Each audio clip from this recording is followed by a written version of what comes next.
Welcome, everyone, to our meeting of, let's see, it's the regular session for February, and it's Tuesday, February 8th. And we are calling to order the County Council. I would like to call a roll to make a record of everyone who is present. Councilor Deckard. Here. Councilor Iverson. Here. Councilor Hawk. Not yet.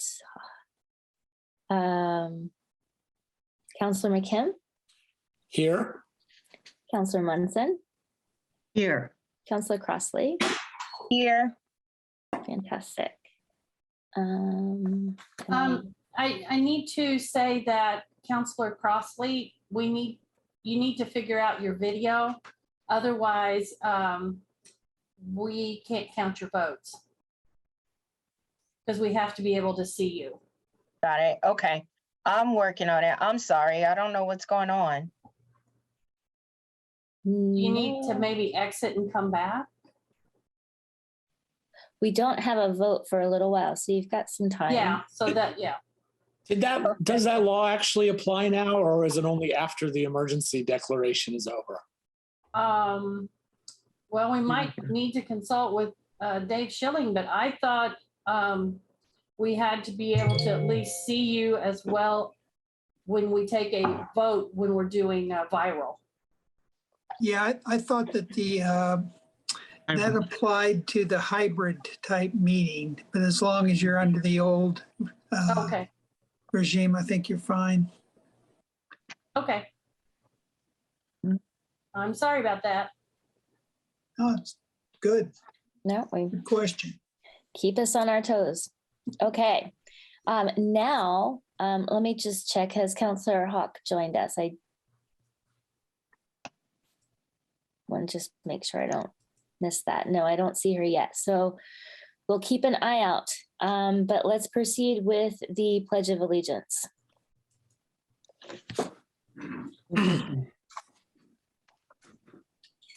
Pledge allegiance To the flag of of the United States of America and to the republic for which it stands, one nation, under God, indivisible, liberty and justice for all.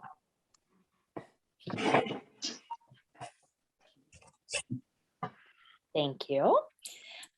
Now we are on to public comment for items not on the agenda. Do we have anyone wishing to make a public comment? By the way, it does appear that Councilor Hawk has arrived. Fantastic. There she is. Welcome, Councilor Hawk. And we do have someone raising their hand. Oh, it's Eric Spoonmore. Welcome, Eric.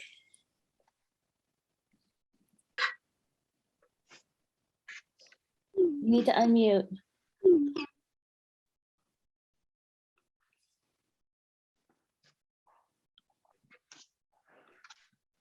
Eric, we can't hear you. Sorry, I am so sorry. My Zoom is extremely sluggish here tonight. So thanks for bearing with me on that. Good evening, Council. So everybody can hear me, okay? Yes. Mhm. Okay.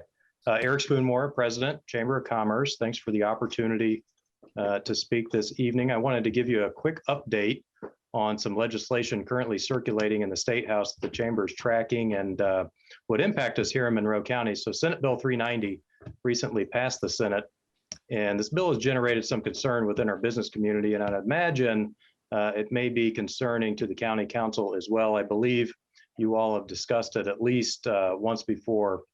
So among some other things, this legislation would essentially put an expiration of somewhere between 20 to 30 years on the existing Monroe County food and beverage tax. And as you can imagine, this would cause some real problems for any future convention center expansion plans, because as you know, that revenue stream will be needed for future operations and renovations of the convention center. Incidentally, it is kind of interesting that the legislation being considered has exempted 3 other communities that have food and beverage taxes here in Indiana, but Monroe County is not one of them. So we're certainly concerned by the potential passage of this legislation. And I have been on the phone with legislators throughout the day to share the chamber's concerns. Of course, we can use all the help we can get with these kind of things. And I wanted to be sure that we brought this to your attention here tonight so that you can also contact our state representatives should you share some of these same concerns as our tourism and hospitality communities do. So my understanding is that the bill has been referred to the House and it will be taken up there as early as next week. So time is of the essence. I know that you're all very connected to our elected state leaders, and they would be happy to take your input on this matter. So anyway, thanks so much for all that you do. Hope you all have a great meeting tonight. Take care, and we'll talk to you soon. Thank you, Eric. We have another hand raised from Kathy Smith, our auditor. Are you wanting to do public comment? Can you hear me? I can hear you.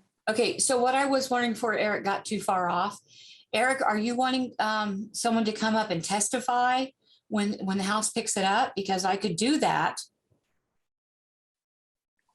Did he get off? Well, anyway, you know, I don't want to lose revenue for the county. So if you guys would like me to put a close watch on that bill and try to go up and testify against it so it doesn't hurt. Is that what you were going to say, Marty? I can't hear you, but we could carpool. Yeah, let me know if you're heading up there, Auditor Smith. I'd be happy to join you too. So yeah, any help that we can get, we would certainly appreciate. And you're our elected leaders here, and we know that you're very connected with those folks up there. So really appreciate any assistance.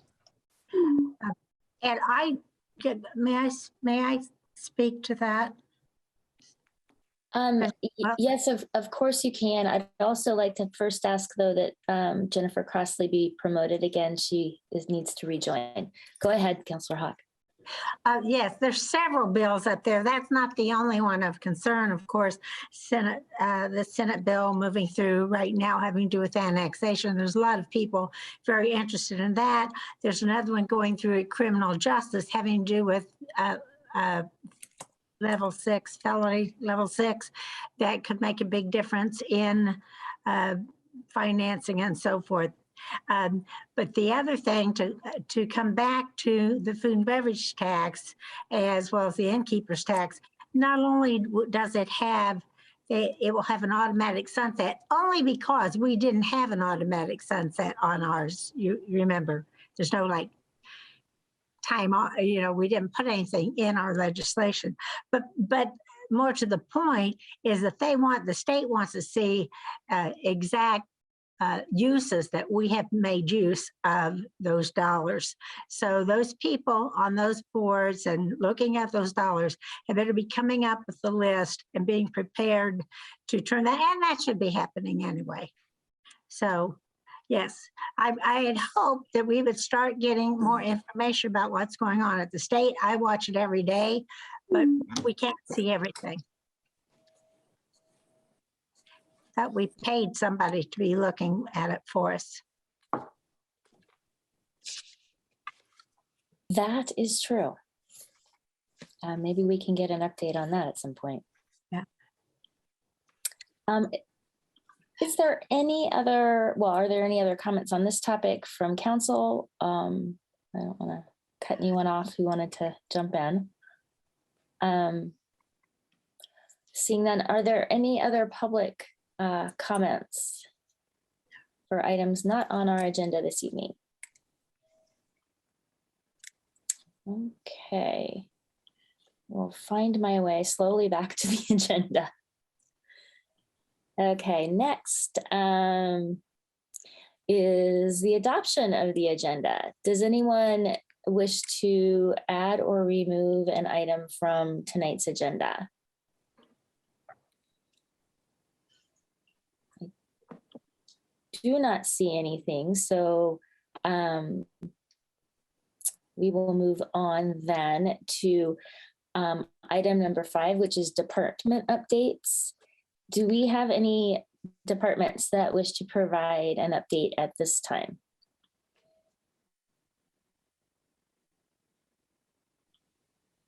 Okay. We have 2. Okay. Ms. Cottle from our health department, welcome. Thank you. And I will be very quick. I just wanted to give a quick update on kind of where we are with our COVID numbers. Certainly, transmission is still very high. We're very concerned about it, but I also wanted to share some good news. I try to be that optimistic person that's looking for those glimmer of hopes. And the state is really reporting that as a state, our numbers are starting to come back down. You're probably aware that the northern part of the state had this surge with Omicron first. Their numbers soared first. And so the southern part of the state is starting to decrease, but not as much as the northern part of the state yet. And it's really appears, and I want to be careful with, what's happening. We'll have to watch what happens over the next several weeks. But it does appear that we're doing what other states, other countries have seen with Omicron as a very sharp rise in cases, and then a pretty sharp decrease. So we're hoping that is on the horizon, and that's what we're seeing. It will take several weeks to actually confirm that. But there, again, transmission is still high at the moment. Our positivity rates are still high. We still have some counties, I think it is 28 counties have positivity rates over 30%. So we are not by any means out of this, but 7 counties, and this was just a report that was pulled the other day, are under 20%. And we are hovering right around that 20% mark. And most of those counties who are doing better are in the northern part of the state. So again, the lower part of the state is kind of lagging behind, but we are among the better counties if you're looking at kind of where we are. So some sharp decreases now with last week's snow and the closure of lots of testing sites. This week's numbers are probably going to look better than they truly are. And again, they're still high. We're still going to be in red. We're not going to see anything that significant, but we'll want to see the next week or two what really happens. So I just wanted to give you a glimmer of good news. Thank you so much. It's nice to hear that we might be seeing a glimmer at the end of the tunnel.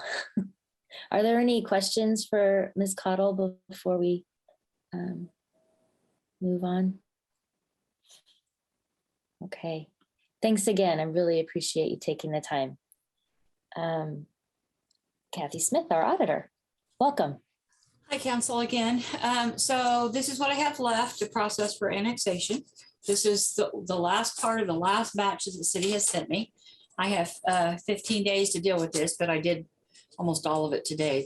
You can't see if you saw the rest of the office, it's just stacks of paper.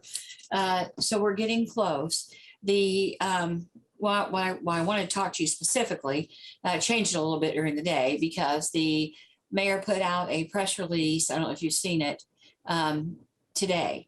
And I don't want people to, start asking questions, start saying, hey, what's going on? What's going on? My numbers and the mayor's numbers are different, of course.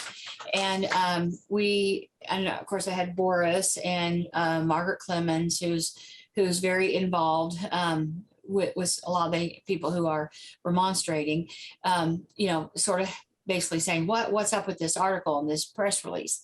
The mayor and I haven't spoken once during the annexation. He hasn't been over here to talk to me, he hasn't called me, or, I haven't talked to him. I work with his 2 lawyers. And so Chris Munch and I have been passing all this information back and forth, and there's a certain amount of days for each step. So now they've delivered their last deliverable, which which in their press release says last Thursday, but you'll remember we were closed Thursday and Friday. So yesterday was the first day that we got it. I worked well over half of it, and the stock is what I have left. Once we get through these waivers, then we have to go through, and everybody that we say has a valid waiver and it can be subtracted out, we have to go in and look at the meets and bounds restrictions of the geometry of those plats, because some of them could be like 150 houses on one old plat with one 3-page description in legalese, and see if it really covers those properties. So if the waiver is over 15 years old, I want you to know that I'm following state law. The press release kind of sounded like he really wanted me not to count those. However, when all of us are elected officials, we all swore to uphold state, local, and the laws and the Constitution. Okay. The state law says if it's over 15 years, I cannot count it. So I want to be very clear with you on what my position was. So I will not be counting any waiver that's over 15 years. So that leaves all the waivers under 15 years. So once we get a good set of the ones that are applicable, we've checked ownership, we've checked all that, then we have to go in and we have to say, what did this piece of property look like? Did it cover this person's house, that person's house? Because one waiver can cover 300 houses, right? Because it was a farm when the waiver was written, and now it's a big giant subdivision. So I have 15 days to finish this. We're going to work consistently, hard as we can to get it done. But with COVID hitting our office the week before the snowstorm and then the snowstorm, I didn't want people to worry about things, because I'm sure you know we were off. You probably heard we had sickness in our office, pretty severe sickness, but we're moving on. And I don't want people to keep asking, well, are the mayor's numbers right? Are your numbers right?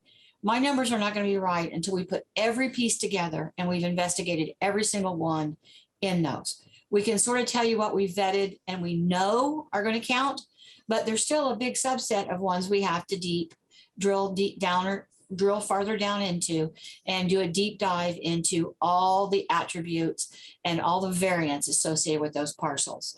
So I didn't want you to think that we're at the end, based on that press release. There's still a lot of work to do. Schilling and his staff are helping us. Matter of fact, we've had questions every single day, and I'm sure we're aggravating them because it's so much. But I want you to know that we care about the constituents, we care about the taxpayers, and this is about them. It's not about the city versus the county, or this group of people versus the city. It's not, or me versus the city. It's only about what the will of the taxpayers are, the people who own those properties and pay those property taxes. So I just kind of wanted the public and you guys to hear where we're at and give you an update. And that's really all I've got to say about that, as Forrest Gump says. Thank you. Council, do you have any questions for our auditor?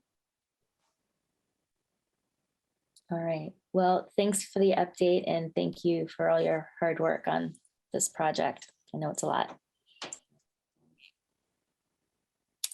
Are there any other departments who have updates for us this evening? Do not see anyone.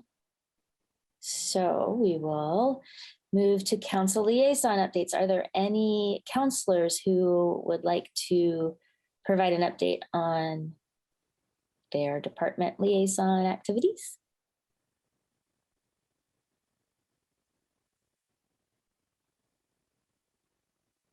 Councilor Crossley. Okay. I am not too much of an update in regards to the Women's Commission. I know that I've been in contact with Nichelle, and she's really trying really hard to get people, and we've been kind of messaging back and forth to figure out our game plan, and because we have some vacancies. I have one person that I'm pushing towards the application process. So hopefully they will apply here soon. But again, if public is watching, which I really hope you are, please consider joining the Women's Commission, and we won't stop until we get those filled. So that's all I have to say on that one. Thank you. Anybody else?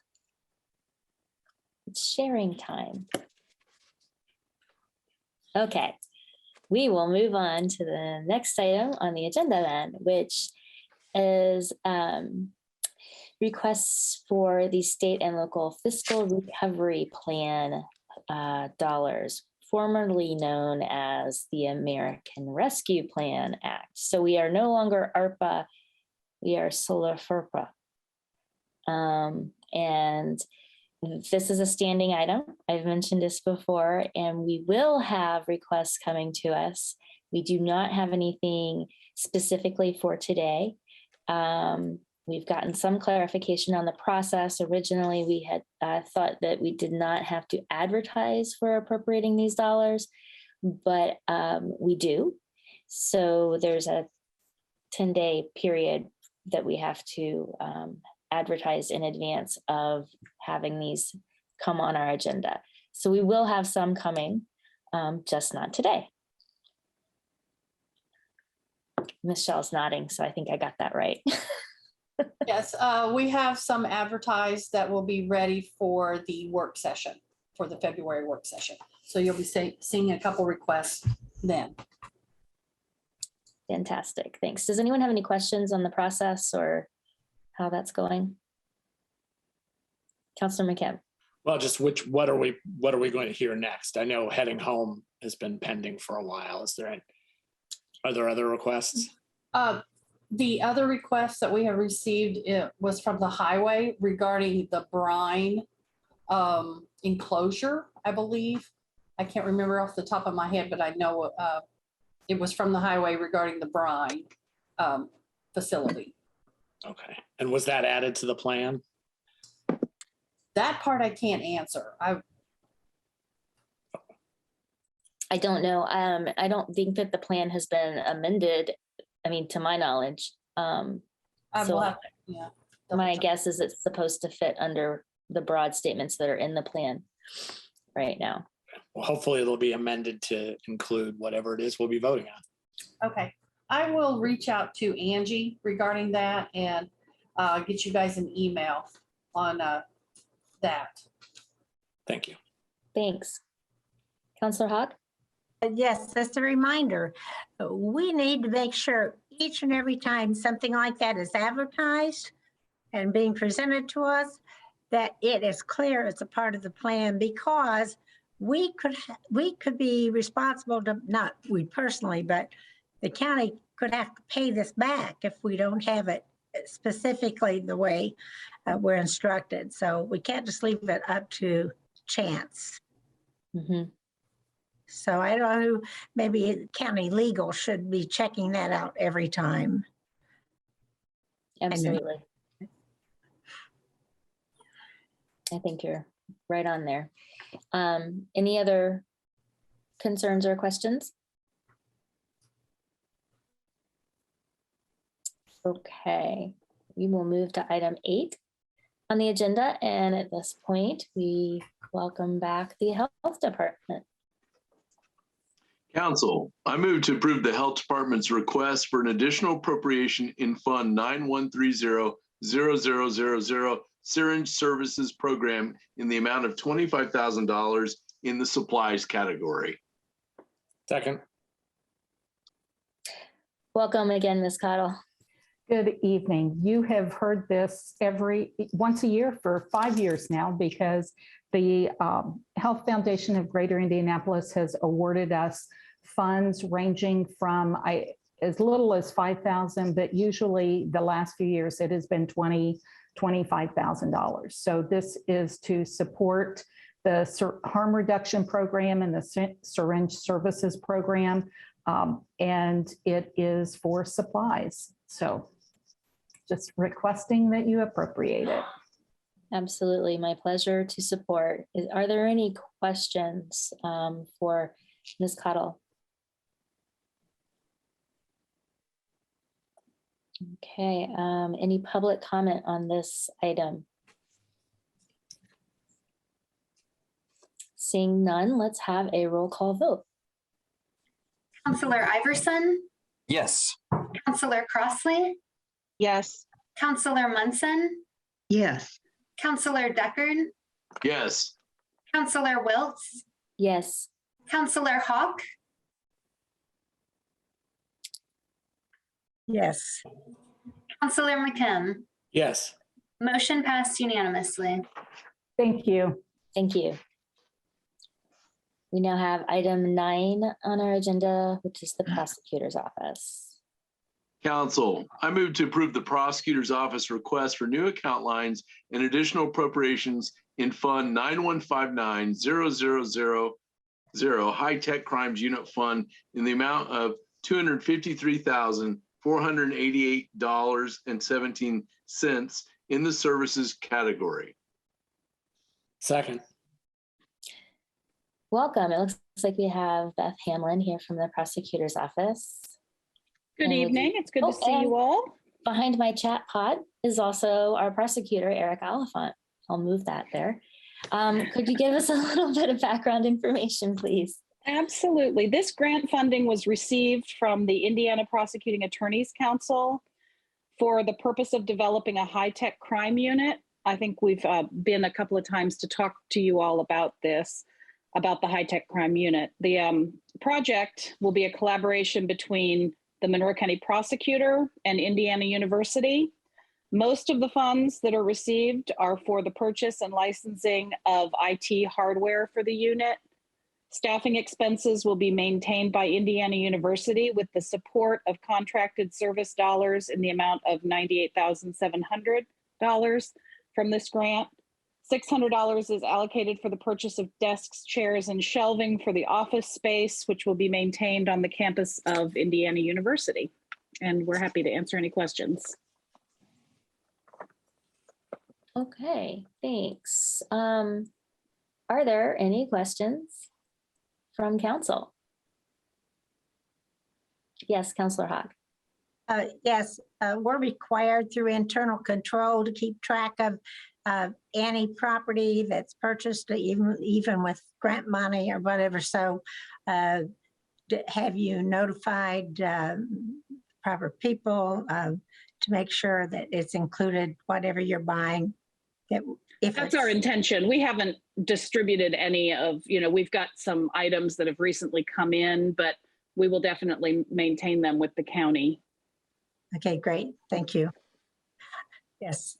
Since I'm assigned to internal control, I don't want to mess that up. Fair enough. I have another question of the prosecutor later when it's convenient.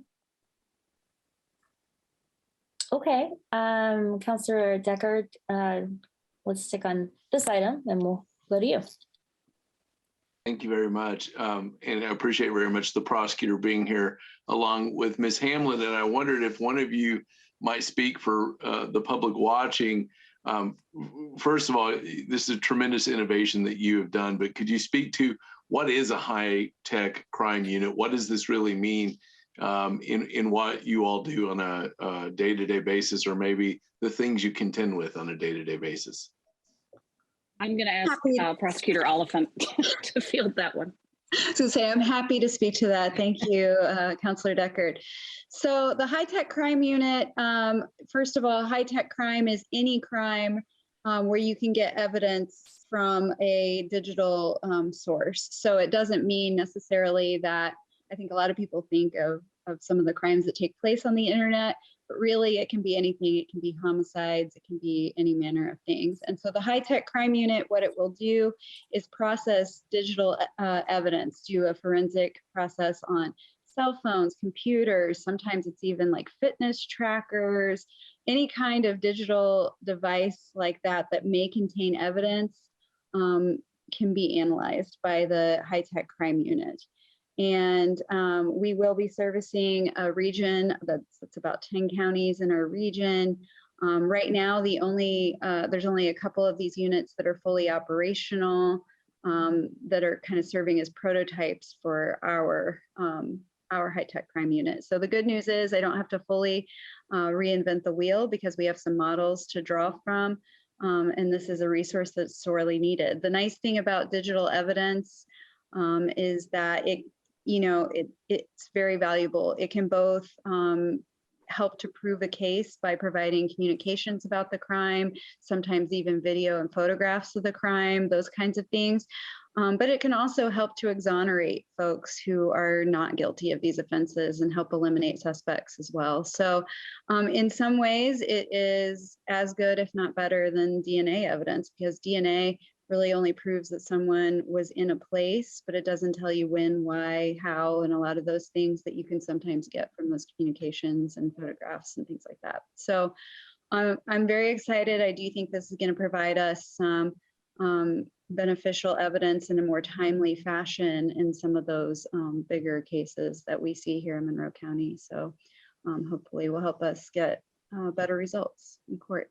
Thank you. Thank you very much. I had just almost more of a clerical kind of question. I noticed on the agenda that I have, the $600 amount is listed for IT hardware. And in the description, it indicates that it's items more along the lines of office furniture. And the only reason I bring this up is that I'd want you to be able to get the right things with the right line. So hopefully. On the submission, I've got $128,626.17 in line 30565 IT hardware. Oh. And in office expenses 30030, I've got $600 on the paperwork that I submitted. Okay. I didn't look at the agenda. They are all in the 30s, so I can transfer within there if absolutely. Need be. Yeah, I don't think it's something that changes what we have to do. But yeah, it's different on the agenda. Something to note, I guess. Okay. At least on our end. Okay. Councillor Hawk, you had another question. Was it related to this? Not about this particular item. I just wanted to get some updates from the prosecutor. Okay, well, I think we can do that. Do you want to wait until after the vote, or what do you want to do? Let's do that. Go now. Okay, I was watching today and the Criminal Justice Committee was meeting, and they were going over House Bill 1004, and the prosecutors were there. There were some prosecutors there to speak in favor. And so I'm just wondering if our county is in agreement with the other people who were there to speak in favor. And that had to do with that level 6. Oh, are these level 6s going to the Department of Correction instead of staying in local jails, Ms. Hawk? But it's an option. It's not you have to. It's an option. Got it. And some of the prosecutors, evidently, they thought they could use it to negotiate to get a plea deal or something, to say, well, we'll keep you here, but here's a plea deal. I'm just wondering if that's something that this county also supports. Well, I think part of our jail overcrowding issue, I mean, obviously it's multifaceted as we learned from our study, but part of it is that if a level 6 felon is convicted and sentenced to an executed sentence, they have to serve it in our local jail. And that does put a strain on our resources.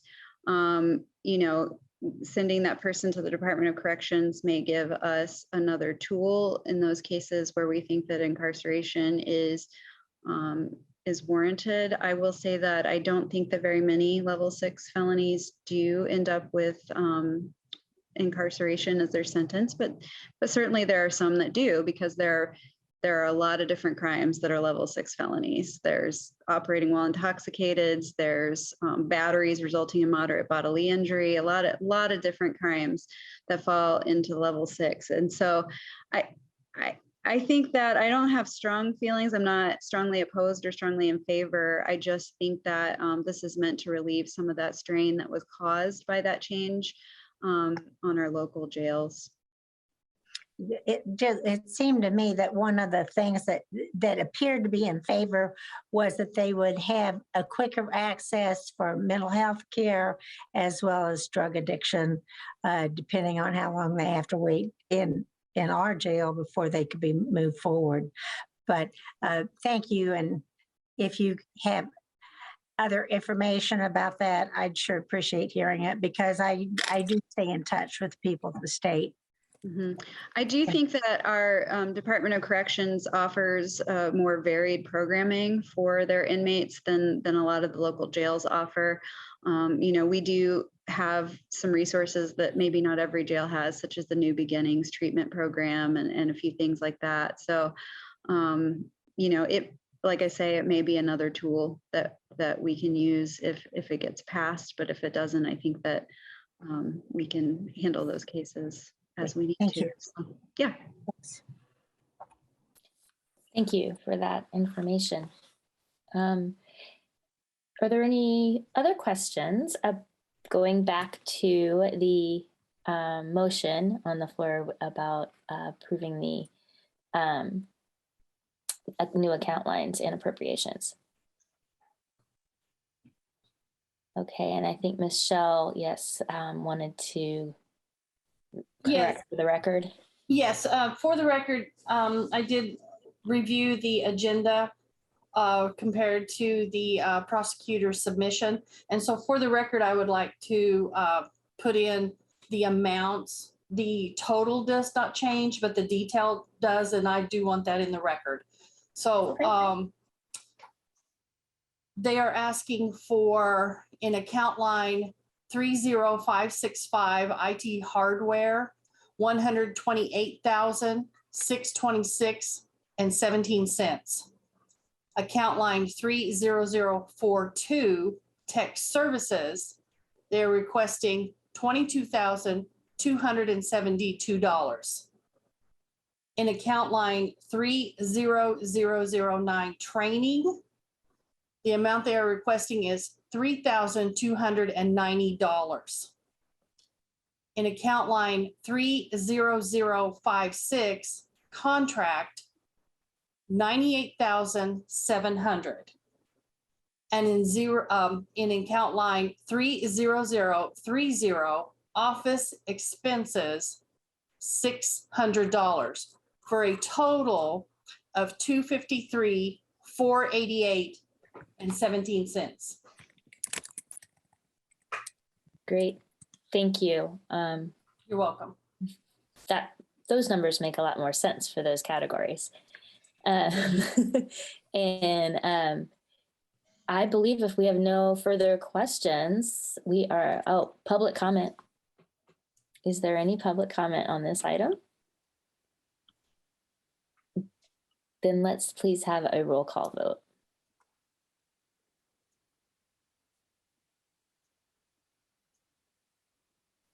Counselor Wiltz, Yes. Counselor Munson, Yes. Counselor Hawk, Yes. Counselor Iverson, Yes. Counselor McKim, Yes. Counselor Crossley, Yes. Counselor Deckard. Yes. Motion passed unanimously. Thank you all. Thank you. Thank you. And next we have item number 10 from the Public Defender's Office. Council, I move to approve the Public Defender's Office request for a new account line and additional appropriations in Fund 10000271 General Fund Public Defender in the amount of $72,229 in the personnel category, and to simultaneously amend the 2022 salary ordinance by adding account line 12140 Senior Trial Attorney 35 hours SO Attorney B with a midpoint higher status. Second. Okay, Mr. Hunt and Ms. Stuffle are here from the Public Defender's Office. Welcome. And would you like to provide any information on this item? Sure. Madam Chairperson and members of the council, I will try to be brief. We talked briefly about this at a work session, I think, and some few years ago, maybe 5 years ago, the probation department was awarded a grant for pretrial services. And I believe primarily at the behest of Judge Dekoff, an attorney was included in that. And that attorney was then from our office. So the grant is really run through probation, and Linda Brady and Troy Hatfield do the heavy lifting, and we get the benefit, I guess. We have used an attorney in that position, not only to do that, but to do other work in our office, and we rotate the position.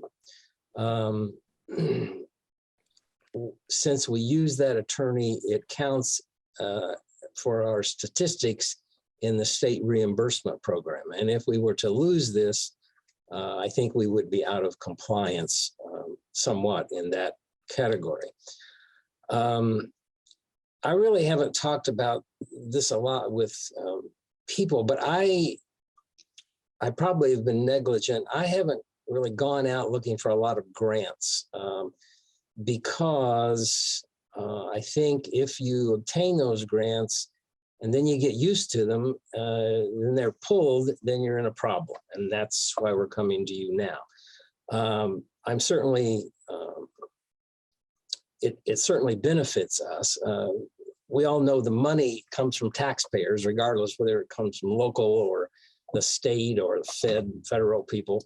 But still, it benefits the county when we get a grant like this. I was perturbed because whoever was administering the grant didn't notify anybody in probation or us that it was going to be cut in this category because they had other applicants. And that's fine. They just could have let us know, I would hope, prior, so that we could come and ask you at a regular budget session. They didn't. And as I understand it, the money that's in there now, and again, Troy Hatfield went to the people and asked them if we could use some money that was still there, and they did that. And so that's why what we're requesting is lower than what we originally thought. And I think the money there runs out in about a month and a half.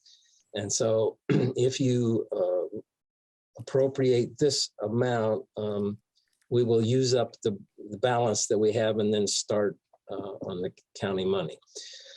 In the past, I've tried to also use some of what we call our supplemental money, which is reimbursement money and fees that we charge clients. But we're up to such a level now that I think the county general pays about 1.3 million, and we, through the supplemental, pay about $1 million. And we're getting to the level where we're going to be spending more in that fund that we bring in, and I don't want to do that very much. So we're asking you to appropriate it from county general, and I'm hoping that we can get it straightened out with the other counties and the people so that we can get more next year, but I can't guarantee that. I'll entertain any questions unless Linda or Troy want to say anything. I guess I would just say that we're here, Troy Hatfield, Deputy Chief Probation Officer, and myself, we're here to answer any questions about the grant. And also Judge Dekoff, our team leader, anything to do with pretrial. And the grant actually was awarded to the court. So she's our signatory for the grant. So we're just here to answer any questions and to support this request. Thank you for being here. And I think I'll see if any of my colleagues have questions for any of you. Councilor Deckard. Thank you very much. I appreciate all of you coming back on this. I also appreciate the previous discussion and explanation on some of this and how abruptly this really hit everybody, and this was not why folks planned for their day the day they found out about this. Certainly we wouldn't be doing all this or dealing with it if it were. I guess the question I have is, I know that sometimes things settle after tremendous changes from a state or federal agency, and a policy is kind of been out there for a bit. Are you receiving any information about the potential for future dollars and for long-term reevaluation of maybe this current process? I know there's probably this decision has been made. Is there anything that you can say here? I know that may not be possible, but anything you can shed to us? While I agree with you, Mr. Hunt, I'm always a little bit nervous about grants.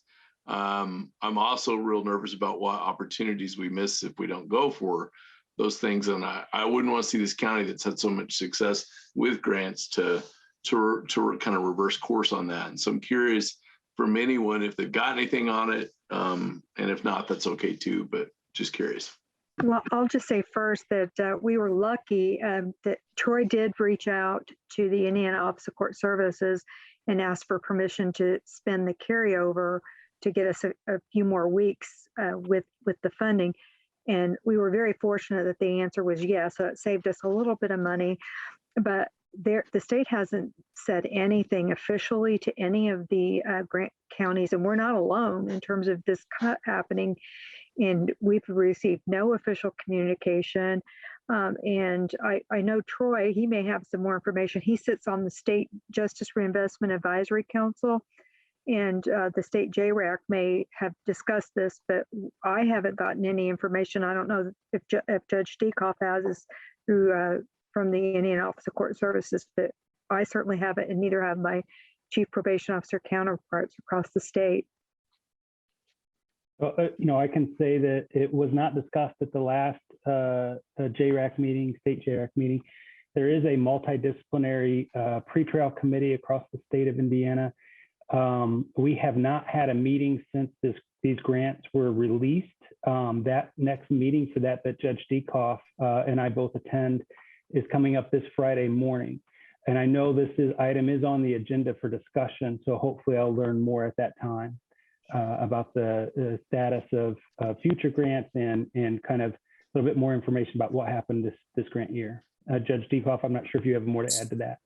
No, that's all I would say too, is that I've heard nothing, and I'm anticipating that on Friday, this will come up and we'll be able to maybe get some questions answered and be able to share that with the council once we get some more information. And of course, we'll do that as soon as we get some, but we haven't gotten anything else since we had gotten this grant and then the amount of money from this grant. And as everybody has said, this is not what we thought was going to happen. So here we are. Thank you very much. Councillor Hawk. Yes, first of all, Mr. Hatfield, it was good to see you in Indianapolis today. I was watching and you testified regarding that bill. Always makes me feel good to know that Monroe County's staying on top of these things. When we receive a grant that says it's a pilot program, let's just keep an eye on that, because a pilot program, there is nothing there that says they're going to continue to give us. When we're successful with that and the other counties see it, we can expect the same kind of thing unless the state comes up with more money. And when they're trying to move more of the responsibility back to the state after they had moved that level 6 down to locals, then where do you think they're going to get that money? It seems to me they're going to start cutting some of these programs that we're sending here to the locals. Just my thought. But I just think we have to keep a very close eye on it. And I appreciate you doing that. Are there any other comments? Oh, Councilor McKim. Yes. So did I hear correctly that this is a midpoint hire position? Was the position already midpoint hire as funded by the grant? Is that why this is being requested to be midpoint hire? Yes. Yes. Yes. Okay. Thank you. Are there any other questions or comments from council? Okay, I would just like to say that we're happy to, work with you on trying to figure out creative solutions for 2023. I feel like, yeah, this is, kind of feels like a whirlwind slap, frankly, when you're planning on something and they kind of pull the rug out from under you. But in my mind, I feel like, okay, good. Now we're gonna think about 2023 and what we can put in place and try to make this work for next year.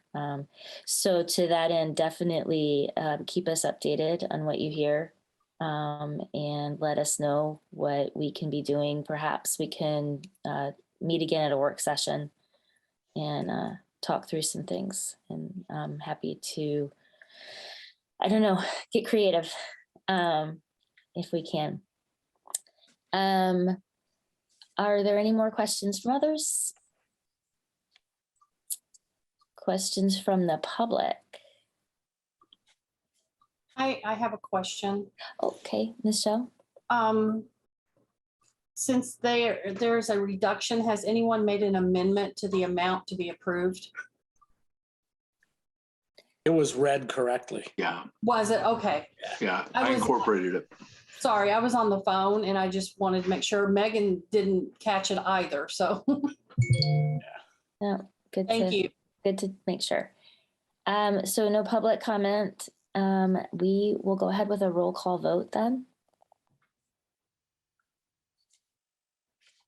Counselor Wiltz, Yes.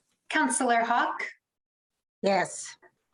Counselor Deckard, Yes. Counselor Crossley, Yes.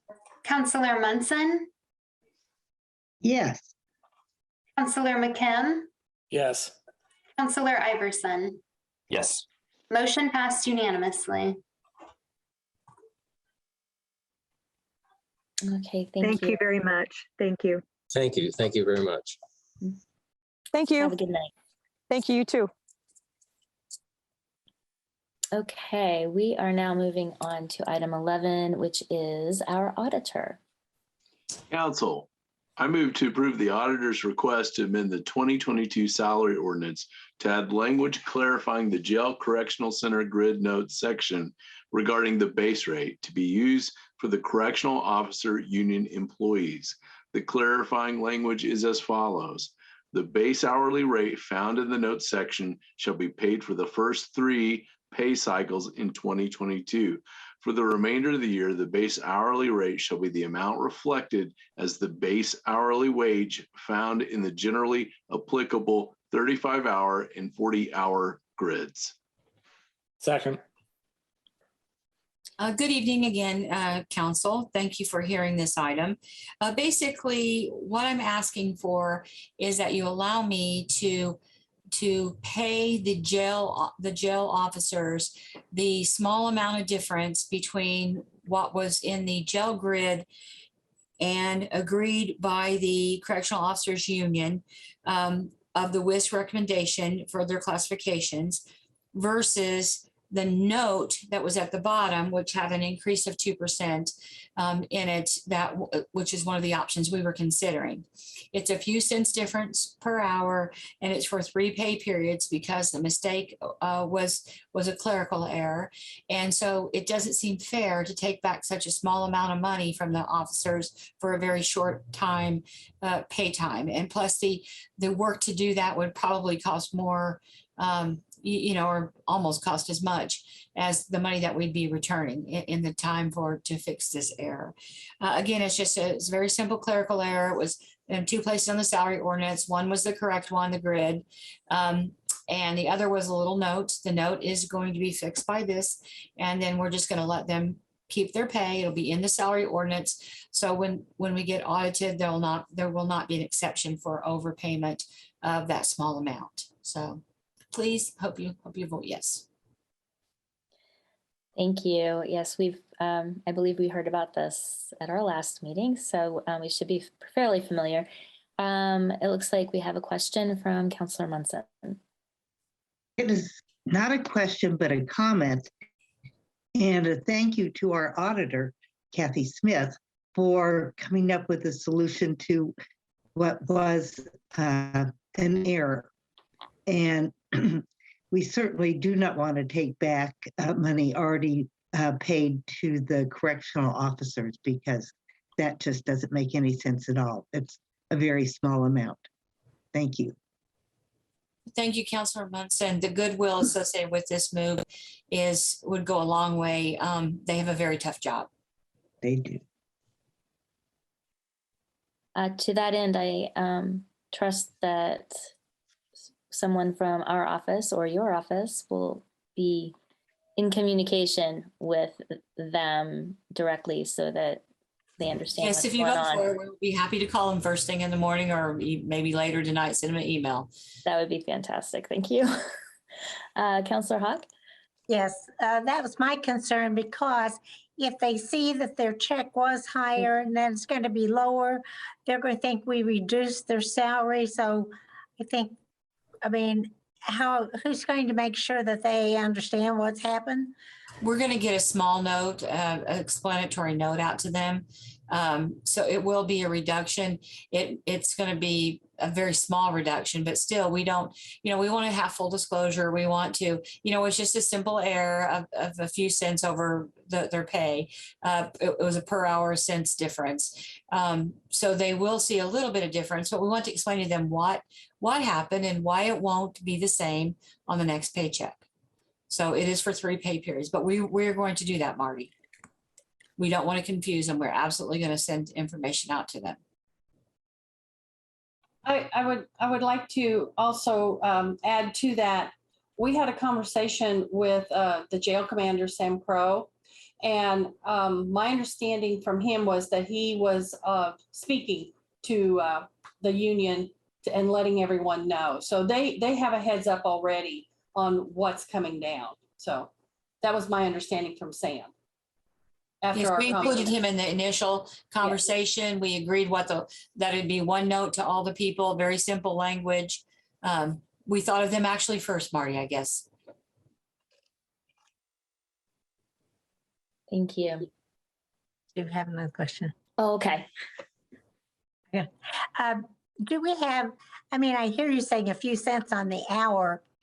About what is the difference in the paycheck? It was obviously less than $1 an hour. So over 40 hours, it would be, obviously less than $40. I presented that information when I talked to you last time, exactly what the cents were.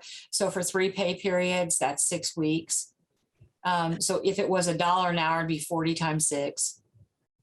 But it's not $1. Every 2 weeks. So if it's $40, it's an $80 reduction. Am I 40 times 6 weeks, because there's 40 hours. No, and it's over 6 weeks. No, I'm saying whatever paycheck they got last time, the difference between that and the one they're going to get, because that's really all they're going to be looking at. So is it going to be about an $80 difference? It would be even less than that with benefits and with their taxes and everything taken out.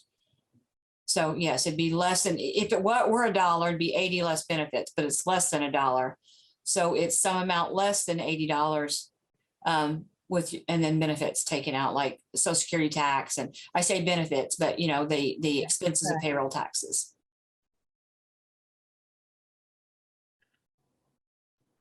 Any other questions or comments from council? Any public comment on the item?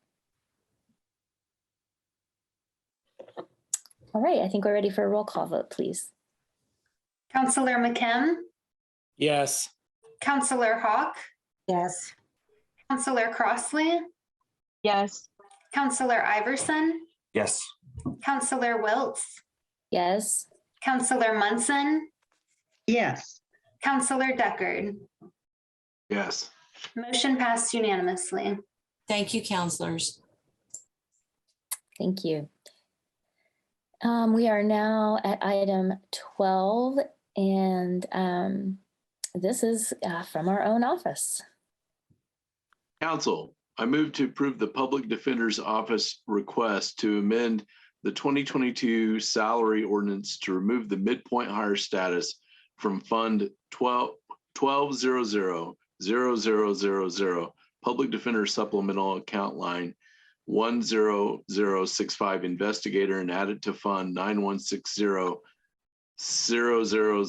system navigator grant, account line 13017 investigator, to follow the interdepartmental transfer of the approved employee with an effective date of 1/17/2022. Second. Good evening, council. Back in November, you approved a midpoint hire for the public defender's office in their supplemental. And they have since then transferred this employee into the grant fund, the system navigator fund. And they want that midpoint hire to follow this employee into that grant fund. And this is just to be able to allow payroll to continue to pay that person at the midpoint hire because they didn't leave the office. They just switched funds, basically, is what's happened. So, are there any questions or comments from council? It seems fairly straightforward. Are there any questions from the public? All right, seeing none, then could we have a roll call vote, please? Councilor Deckard? Yes. Councilor Wiltz? Yes. Councilor McKim? Yes. Councilor Munson? Yes. Councilor Hawk? Yes. Councilor Iverson? Yes. Councilor Crossley? Yes. Motion passed unanimously. thank you. Absolutely. The next one is our office as well. And basically, I would just like to open for discussion the need for a contractual agreement with Margie Rice for legal services to bridge the gap while the legal department works on filling that position. And we've made some headway on this topic, and I'd like it if Mr. Schilling could perhaps fill us in and update us on what's going on. Thank you very much. I'm happy to do that. Yeah, this proposed contract that's in your packet is based on the standard service agreement contract form that the county uses. This contract would start from January 29th, which is the day after Margie left county employment, and last as long as the funds are there to pay her. The fund amount, the pay or the maximum amount that could be paid out of the contract is blank at this time, and that's up for you guys to decide, of course, what you might be interested in paying. The process for replacing Margie, we were receiving resumes until the 11th of February. And then we will start scheduling interviews based on the resumes we've received. And we've only received a few so far.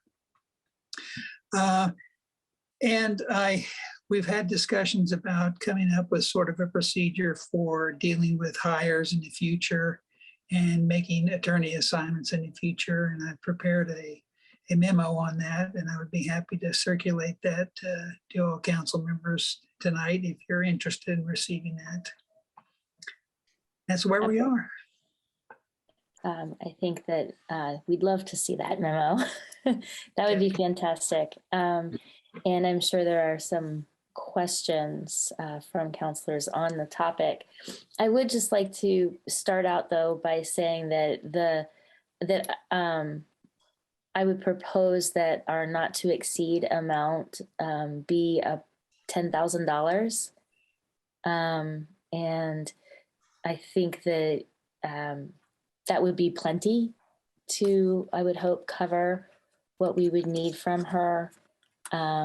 We're working through her new employer with the contract. So,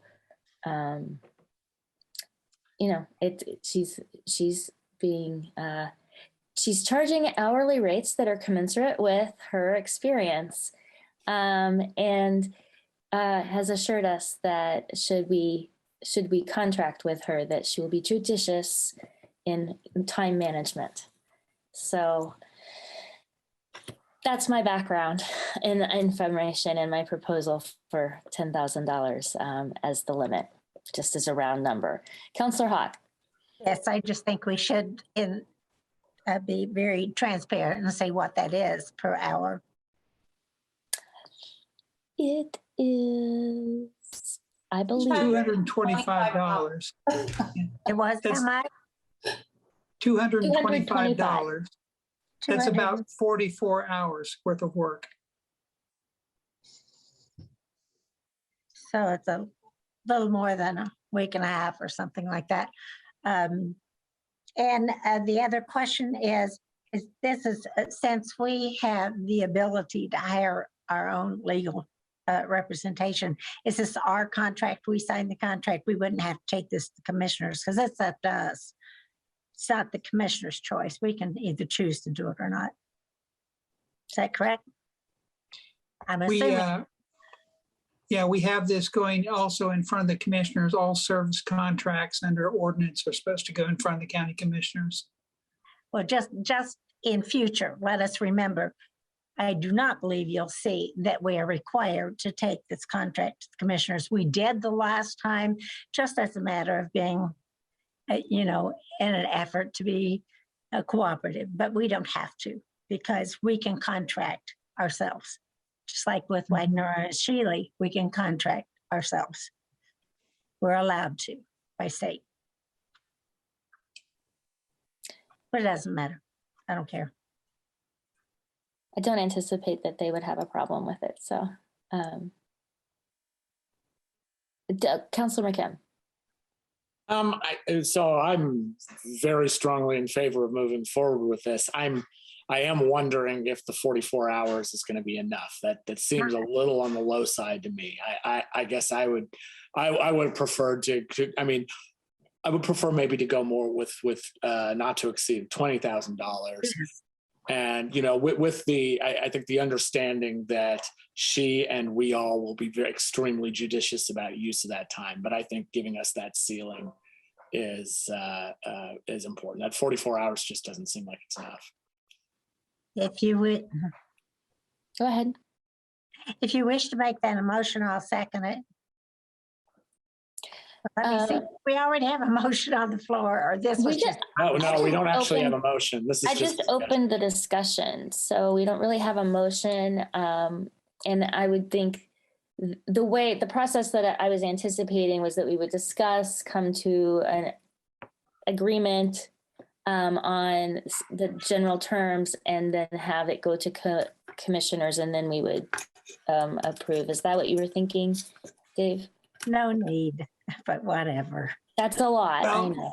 Yeah, we could go ahead and get this going and have her on board because we have things happening. It's retroactive to, would you say the 29th of January? So we have her on board as far as that goes.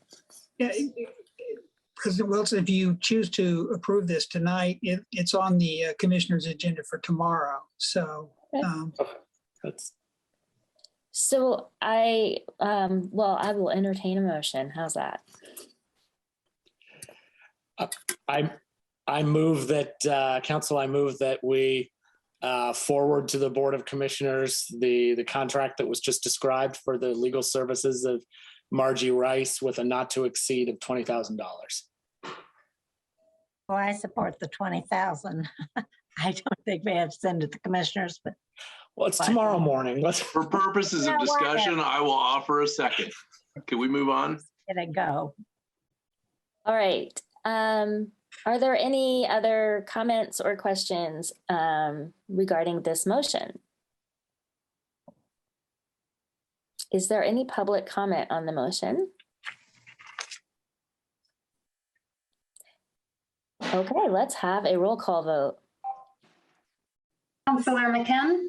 Yes. Councillor Crossley? Yes. Councillor Munson? Yes. Councillor Hawk? Yes. Councillor Iverson? Yes. Councillor Deckard? Yes. Councillor Wiltz? Yes. Motion passed unanimously. Thank you very much. Thank you. Our next item then is number 13. Yes, number 13.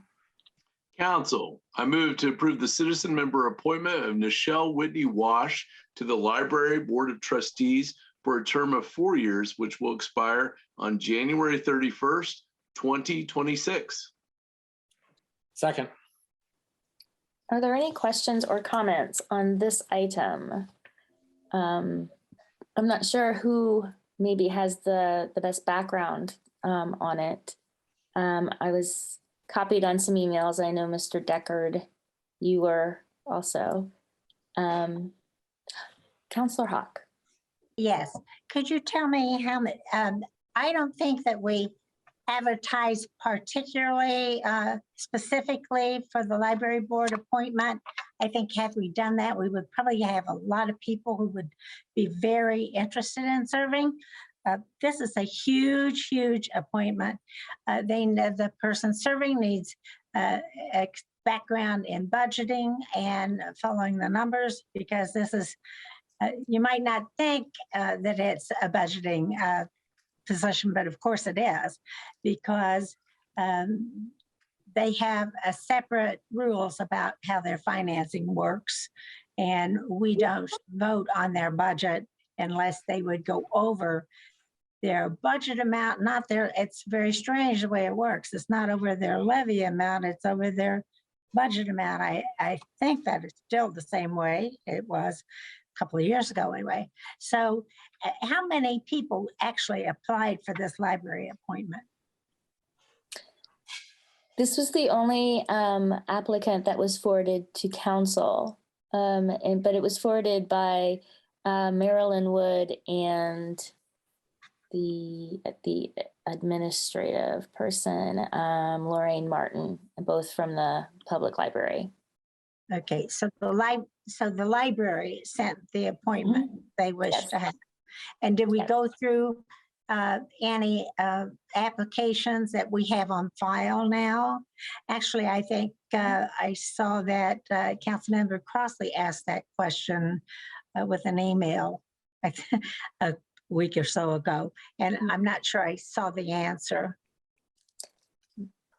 There were some applications that have been submitted for other boards and commission appointments, but not for the library board. From what I could see on when we try to see if somebody applies for something, it doesn't, there's nothing that says, here we have this opening on library, or here we have this opening on whatever, boards or commission. I think we could do better. I think we need to do better about making sure the public understands what positions are available, so that if they have a particular interest in one area or another, that they will be more inclined to apply. Because if you just say we have openings on boards and commissions, I don't think you're going to get as big a response. And this is a huge appointment. So who did anybody vet this? Like, did they have budgeting? This person have, I don't know this person personally. So does she have? Well, the rest of us know her from our training that we've been going through with her. I understand. I took my training elsewhere, as you know. But are you saying that the person has great budgeting background? She runs her own business and seems to be doing quite well, but I don't know any more specifics. But thanks for letting me ask those questions. Sure thing. Councilor Iverson. Just wanted to vocalize my support for this nomination. Nichelle is highly, highly qualified and could do this in her sleep. There is no one more qualified to do this than Nichelle, and I think that we should move forward with haste on this. Thank you. Councilor Deckard.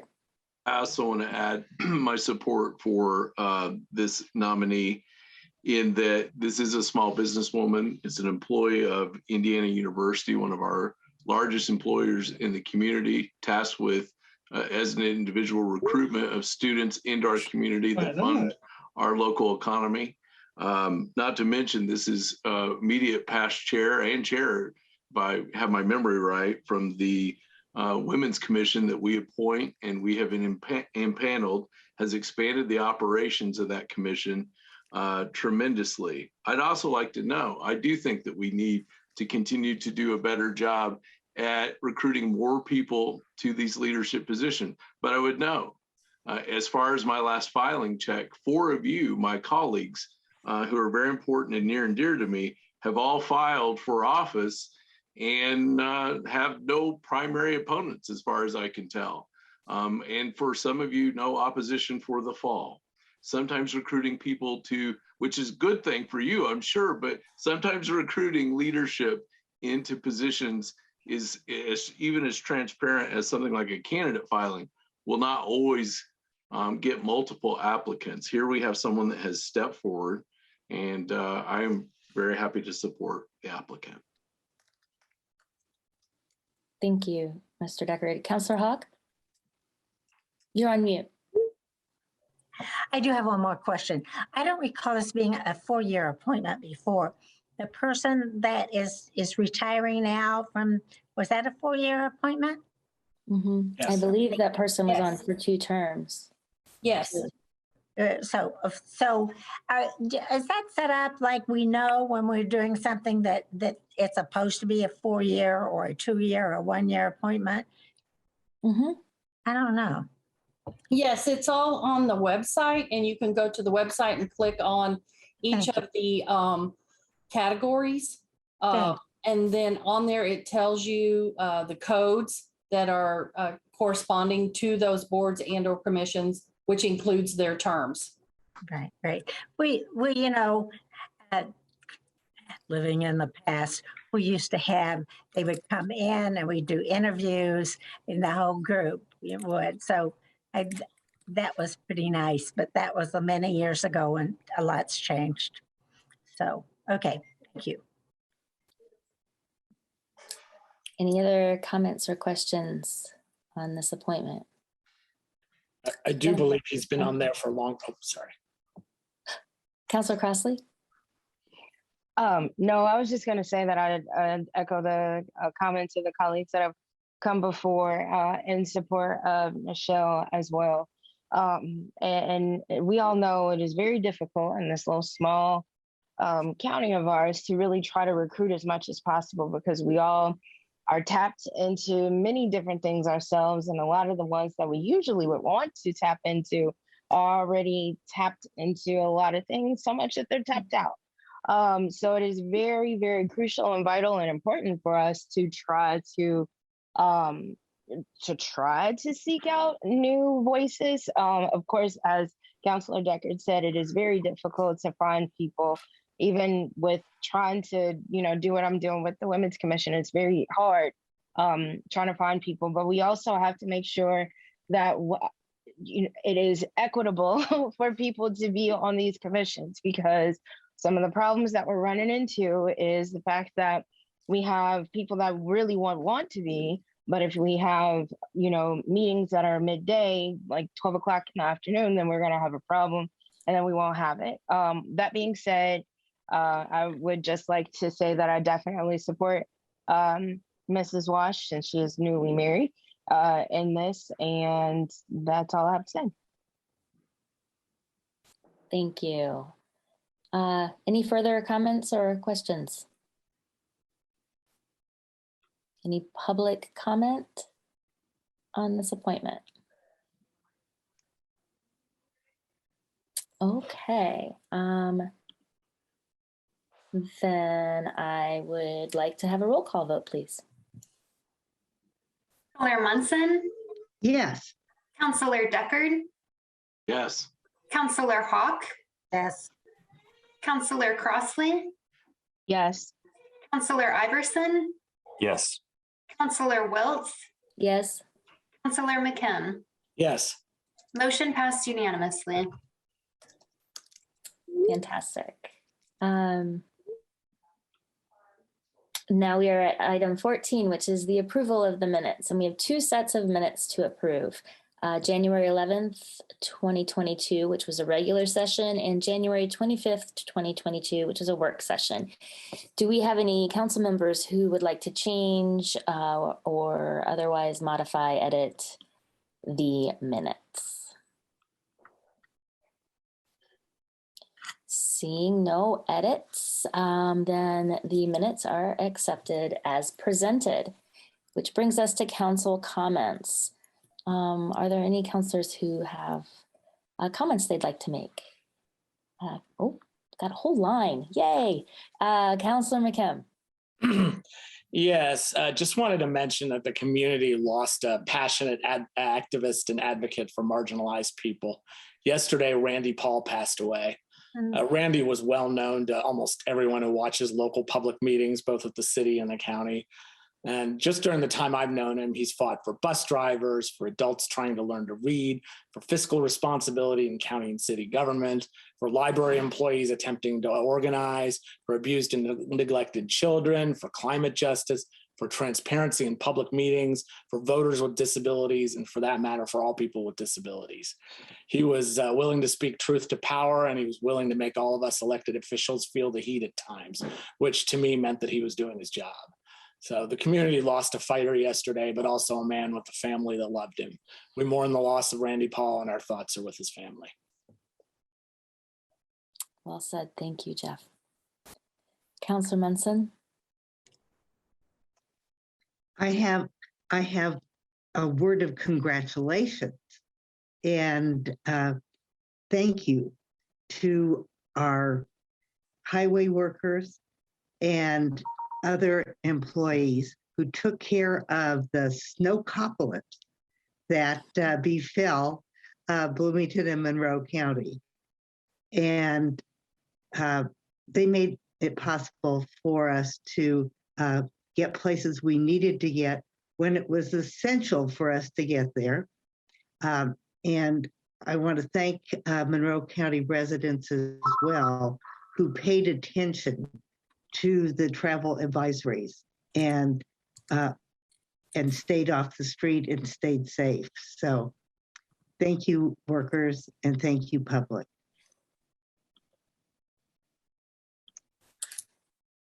Thank you. Councilor Iverson. I also wanted to speak tonight in memory of Randy Paul. He is a neighbor of mine, and his family is certainly close to many of those who live on Bloomington's east side, and as Councilor McKim mentioned, all throughout Monroe County. At the risk of repeating all of the things that Councilor McKim was talking about, I wanted to simply echo that Randy always spoke truth to power, and it's something that I learned even in my short time here on the council. And tonight I wanted to read a short paragraph from an email that he sent me on July 1st. I think that highlights that pretty well. He says, just as two wrongs don't make a right, two incomplete or partial inspections don't put you at ADA compliance. Have a service to the party, I provided them with a how-to manual, which included all the information you need to do a full ADA inspection. I could literally recruit middle school age kids to do these inspections with the estimated cost of pizza when they finished. This is not rocket science. We can get this job done. All we need is a good faith effort from those people involved. Randy, we're going to miss you. Thank you. Thank you, Peter. Councilor Hawk. Yes, it might surprise some of you to know that even though Randy and I didn't always agree on a whole lot, we were just remained really good friends. And I would receive messages from him, always friendly, with suggestions and asking for, literally, he would ask for advice of me. This man, brilliant man, but he was just a charming, a wonderful human, and not enough Randy Pauls on this earth, so he will be missed. Indeed.